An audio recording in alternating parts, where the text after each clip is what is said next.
Well, with the NFL trade deadline tomorrow, Tuesday at 4 p.m., the Indianapolis Colts have some decisions to make. Are they going to be buyers? Are they going to be sellers? Are they going to do anything on the trade deadline? So, in today's episode, guys, I wanted to just briefly talk about some players that the Indianapolis Colts could both buy or sell going into this trade deadline. So, with that being said, let's get into the episode today.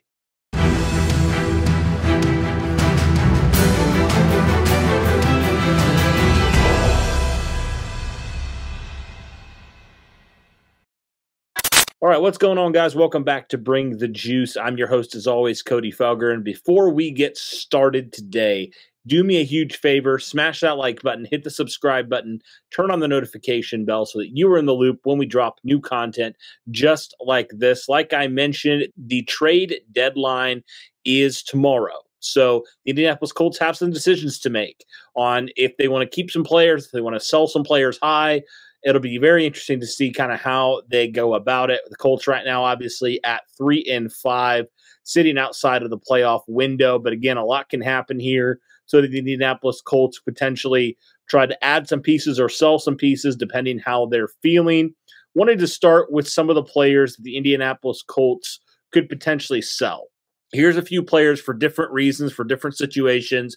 The Colts could be looking to sell them. The first player has to be the number 2 rusher in the NFL right now, which is crazy to say.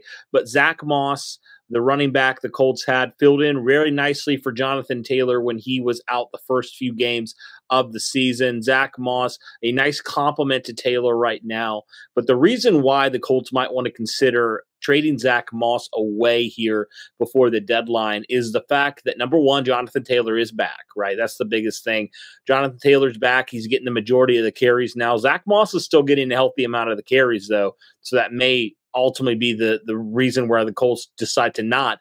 Number two, though, is the fact that Zach Moss is entering into a contract year, right? The Colts would have to extend him after this season is finished. And do they want to pay another running back after just paying Taylor the amount of money they're paying him?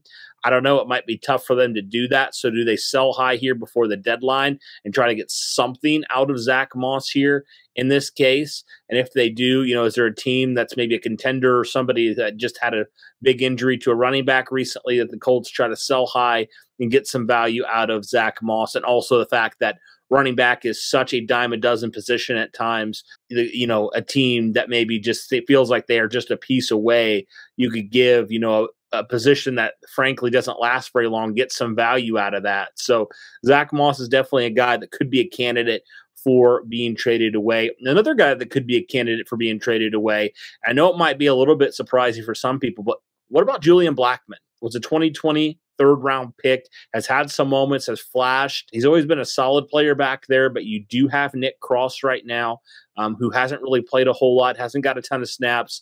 So maybe would it be an indication of like the Colts trying to just continue to go all in on that youth movement, although the fact that Julian Blackmon is still very young, has not even entered into his second contract yet with the Indianapolis Colts. So what do the Colts feel like with that? Blackmon also a guy that's entering into a contract year. So do the Colts try to get some value out of him now and give some of those reps to Nick Cross here moving forward? That would be interesting for sure, especially because the fact that they play the same position and stuff like that.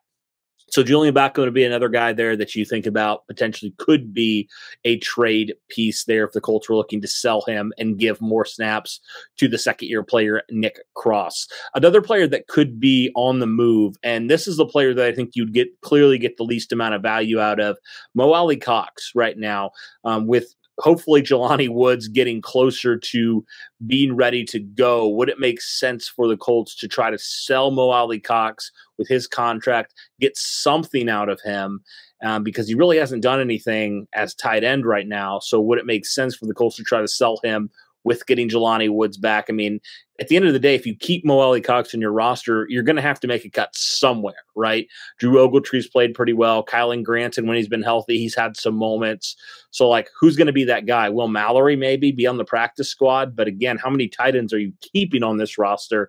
And would it make sense for the Colts to go and sell a guy like MoalaCox and get some sort of value out of him? So those are some of the players that if the Colts were looking to sell, and I'm not saying they are, but if they were, those would be some players that I think would make sense because number one, you already have a different player in a different position. And number two, the two guys, especially though, they're entering into kind of contract years and you could get some value out of them now as opposed to getting nothing out of them next year if you did let them walk. So those are the players for the sell. And I'm moving on to some of the buy players that I think you could potentially look to see the Indianapolis Colts making. I will start with this caveat. I don't necessarily think the Colts are going to go out there and throw out a second-round pick or something like that for a player. I just don't see that necessarily happening.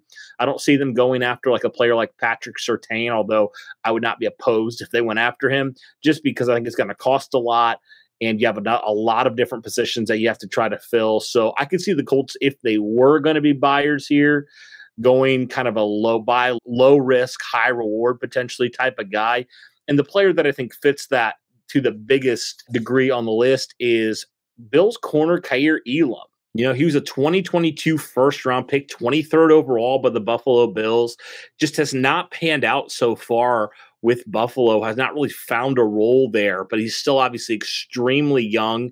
If you bought him low and took a risk on him, I mean, you never know. He could continue to be the player he was in Buffalo, or that change of pace, that kind of change of culture, change of team could be really good for him. I mean, we know the Colts have to do something at corner. Like, there's no question they have to do something at corner. So why not take a flyer? Why not take a risk on clearly a talented player, but a player who just hasn't carved out a role yet? I mean, gosh, we saw that with Zach Moss in Buffalo, right? He just didn't carve out a role. And then when he got a chance with Indianapolis, look what he did. So I'm always for taking a chance on former high round picks. I'll always be that way.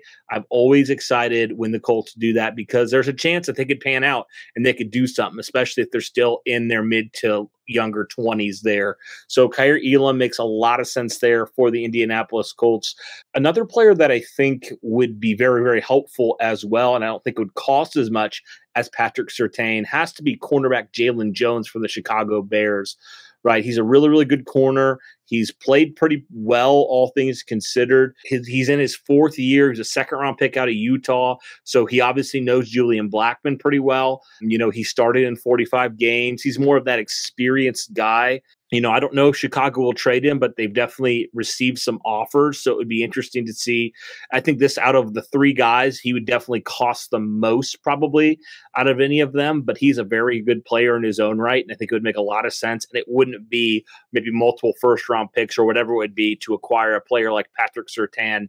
So that's kind of my thought. Jalen Johnson would be really good. I mean, it'd be kind of funny having Jalen Johnson and Jaylon Jones playing together in the starting secondary, but Jalen Johnson would be a good guy here that I think if the Colts were looking to really majorly upgrade at that outside corner position, that would make a whole lot of sense. Although I do think out of the three players, it's probably the least likely just because of the fact that, he's going to cost a little bit more. And obviously Juju Brents is going to come back hopefully soon. And so kind of what does that work? Where does Jaylon Jones go there, after that? So it would make more sense, I think, for the Colts to go for a player like Elam, who's a little bit of a less of a guarantee that he's going to be a full-time starter when Juju Brents comes back. But that's an option that's out there if the Colts want to go and try to upgrade corner, but maybe not go all in like they would with Patrick Surtain. So that's one player for sure. And then the final player I have to talk about has been a player that's kind of been linked to the Colts for the past month or so, wide receiver Jerry Jeudy. I mean, this one makes a whole lot of sense to me, guys, because, Jerry Jeudy, he's a player that, former first-round pick, and he kind of offers you a little bit something different than the other wide receivers you have on your roster right now. And again, just similar to Elam, it just hasn't worked out with his team so far, but he's still an extremely young player, has a lot of opportunity to grow. You throw him into Shane Steichen's system. That's just giving more weapons to your offense. And, we all think the Colts, with their first round pick this next year, a good majority of people think they need to go look for another playmaker.